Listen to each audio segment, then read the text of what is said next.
The more you ignore him, the more he feels it. Have you ever pulled back from someone just a little and suddenly they start showing more interest? They text, they call, they pop up out of nowhere like they've just realized you exist again. What's going on? Here's the truth. Silence creates space, and space creates value. When you stop chasing, when you stop being always available, when you stop over-investing in someone who's under-investing in you, something magical happens. They feel the shift. Not because you're playing games, but because you've stopped trying to earn attention you already deserve. See, when you constantly reach out, respond instantly, or revolve your energy around someone, you remove the mystery. You remove the value. And honestly, you make it too easy. But when you focus back on yourself, your purpose, your friends, your joy, you do something powerful. You stop feeding their ego and you start protecting your energy.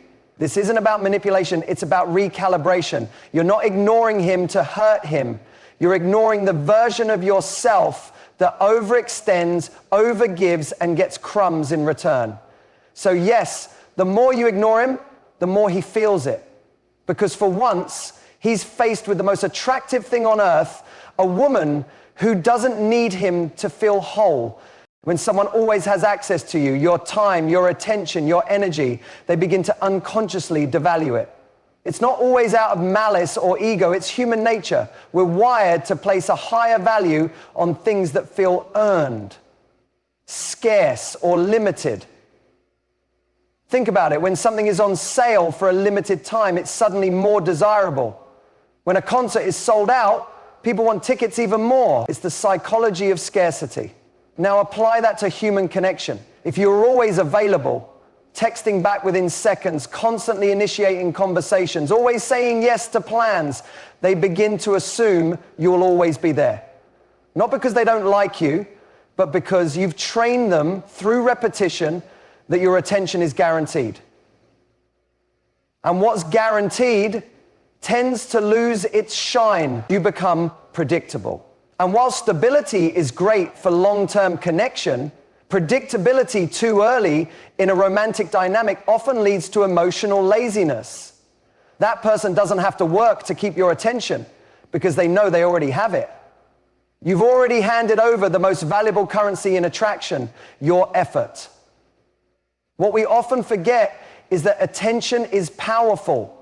Where we place it teaches others how to treat us. If someone learns that you'll respond no matter what time of day, that you'll cancel your plans for them, or that they can go quiet and come back whenever they want without consequence, they will start to treat your presence as a given. But when you begin to pull back, not as a tactic, but as a reflection of your own self-worth, something shifts. They begin to feel your absence. Not because you're being cruel, but because you've stopped over-giving to someone who's giving you very little in return. It's not about playing hard to get. It's about being hard to take for granted. When someone has to pause and think, is she going to reply right away? Is she free tonight? Did I wait too long to text her back? That's not you being distant.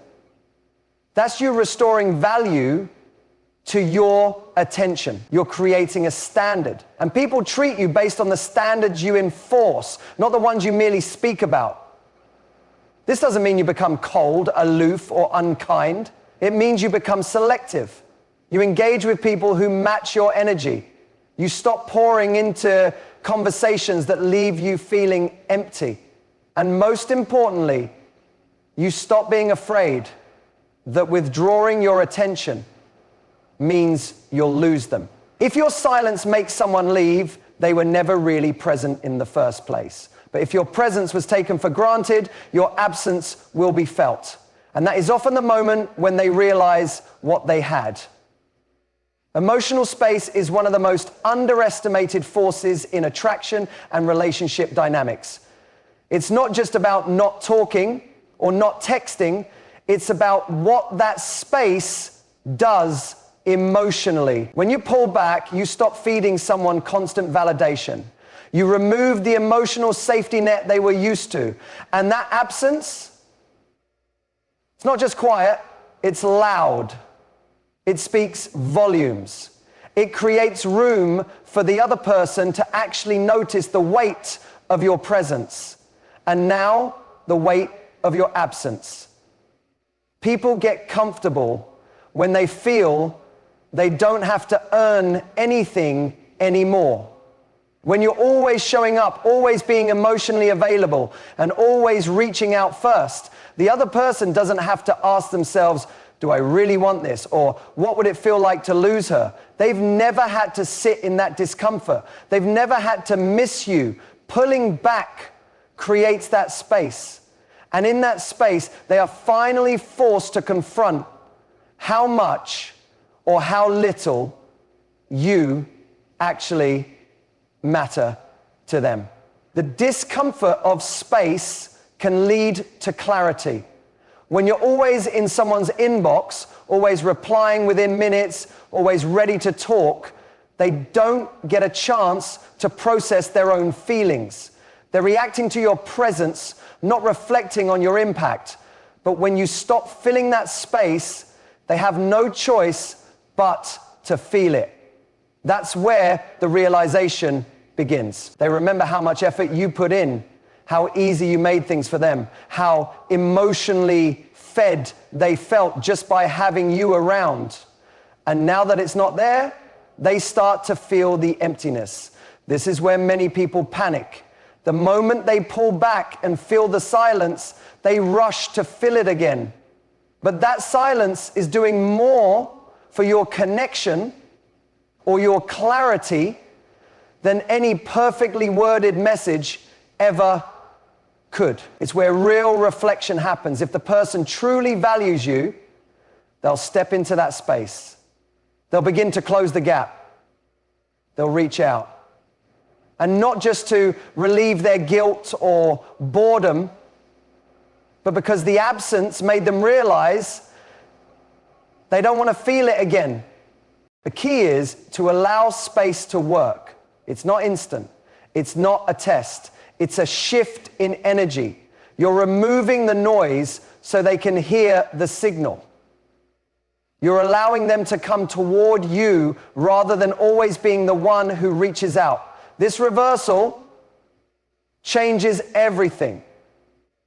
It resets the rhythm of the connection. Suddenly, they're not just passively receiving your energy, they're being invited to participate in the emotional exchange.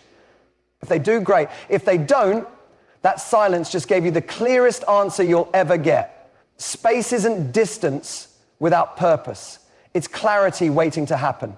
And when you allow it, without fear, you give both of you a chance to step into something more real, or finally let go of something that was only ever one-sided. Choosing to pull back or ignore someone's inconsistent behavior isn't about being manipulative. It's about realigning your sense of self-worth. There's a big difference between playing games to control someone's response and setting boundaries because you respect yourself. When you stop over-investing in someone who's not meeting you halfway, you're not trying to provoke a reaction. You're simply choosing not to drain your emotional energy on someone who hasn't earned that level of access to you. Often, people mistake emotional distance for mind games. But it's not a game when it comes from a place of self-awareness. It's a conscious decision to stop tolerating behavior that makes you question your value. If you're always the one initiating, always the one keeping the conversation alive, or always the one holding the connection together, eventually that emotional imbalance starts to wear you down. And when you stop doing those things, not to punish, but to protect yourself, it's not cold, it's clarity. It's common for people to feel guilt when they pull back. They wonder if they're being unfair, or if ignoring someone will make them seem rude or petty. But ask yourself, where has being endlessly available, endlessly forgiving, and endlessly understanding gotten you? If your effort hasn't created more connection, then maybe the issue isn't the effort. It's that it's being directed at the wrong person or given in the wrong proportion. Pulling back is sometimes the only way to reset that equation. It sends the message, I'm not going to keep showing up for someone who only shows up when it's convenient for them. Reclaiming your energy isn't selfish. It's necessary. You can't keep pouring into someone else when your own emotional cup is running dry. When you pull back, you give yourself the time and space to reconnect with your own needs, desires, and values. You stop operating from fear of being forgotten, replaced, or unloved, and you start operating from confidence. The truth is, if someone is really interested in you, your silence won't scare them away, it will wake them up. And if it doesn't, that silence just did you a favor. You're not trying to get someone to chase you, you're not trying to create anxiety, you're not trying to win a power struggle. You're simply deciding that your energy is no longer available to someone who treats it like a given instead of a gift. That shift isn't about ego. It's about emotional intelligence. It's about knowing when to engage, when to pause, and when to step away entirely. It's the maturity to realize that you don't need to keep proving your worth to someone who should already see it. There's strength in restraint. There's dignity in silence. And there's wisdom in knowing that sometimes the most powerful move isn't saying more, it's doing less and letting that speak for itself. You're not pulling back to make them feel bad. You're pulling back because you finally decided to stop feeling bad yourself. There's something deeply magnetic about a person who is fully engaged in their own life. Someone who isn't waiting around for texts, who isn't obsessing over how they're being perceived, and who isn't adjusting their every move to win someone's approval. That kind of energy is rare and it's powerful. When you stop centering someone else, especially someone who hasn't earned a central place in your life, and you start focusing on your goals, your passions, your friendships, and your peace, something changes. Not just within you, but in how others see and respond to you. People are naturally drawn to those who have a strong sense of identity. Someone who knows what they want, where they're going, and who they are without needing constant reassurance is incredibly attractive. That kind of self-focus isn't selfish. It's foundational. It means you're not approaching relationships from a place of lack. You're not looking for someone to fill a void. You're looking for someone to add to a life that's already full. And that shift in perspective is everything. When you pour your energy into your own joy, into creating, building, learning, laughing, and connecting with people who uplift you, you stop depending on one person for all your emotional highs. You stop making them your only source of happiness or validation. That immediately changes the dynamic. Suddenly, you're no longer chasing, you're choosing. And choice is powerful. It communicates that your life is moving forward with or without them. The irony is that when you stop trying so hard to impress or be chosen, you often become even more desirable. Why? Because confidence and self-containment signals strength. It shows that you're not waiting to be picked, you've already picked yourself. And people feel that. They sense when someone's energy is grounded and secure, rather than needy or overly accommodating. That security draws them in, often more than anything you could say or do to get their attention. Being focused on your own life also gives you emotional resilience. You're less shaken by someone else's inconsistency because your emotional well-being doesn't rise and fall based on whether or not they're giving you attention that day. You've got your own rhythm, your own peace, your own fulfillment, and that creates balance. You stop overreacting to crumbs because you're not starving for connection. You're full from the life you've built.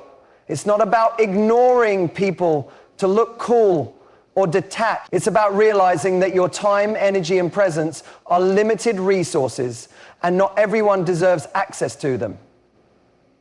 You're allowed to be selective. You're allowed to protect your peace. You're allowed to choose yourself every single time. When your world doesn't revolve around one person, they feel that. And often it's the exact wake-up call they need to realize your value. You become the person who doesn't need anyone, but who welcomes the right people into your life because you want to. That energy, that's where real attraction lives. It's not about playing hard to get. It's about being so deeply aligned with yourself that people realize they're lucky just to be let in. Thank you.